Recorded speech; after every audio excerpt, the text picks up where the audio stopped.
আজকে ঢাকা ১৬ আসনের বাংলাদেশ জামায়াতে ইসলামী মনোনীত প্রার্থীর সমর্থনে এই নির্বাচনী মিছিলে আপনারা যারা শরীক হয়েছেন তাদেরকে আমি আমার পক্ষ থেকে এবং বাংলাদেশ জামায়াতে ইসলামীর পক্ষ থেকে আন্তরিক ধন্যবাদ জানাচ্ছি।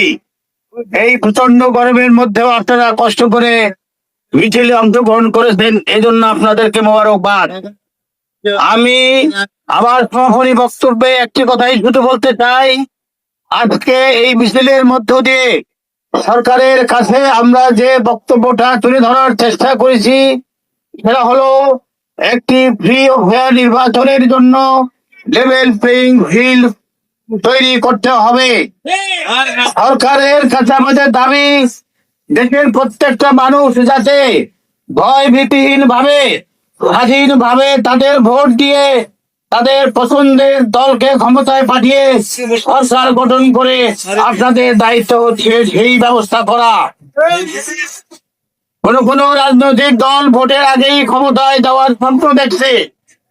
এদেশের মানুষ যদিও অনেকদিন ভোট দিতে পারে নাই, তারপরেও নানান ঘাত প্রতিঘাতের মধ্য দিয়ে এদেশের মানুষ গণতন্ত্রের প্রয়োজনীয়তাকে হারে হারে উপলব্ধি করতে শিখেছে।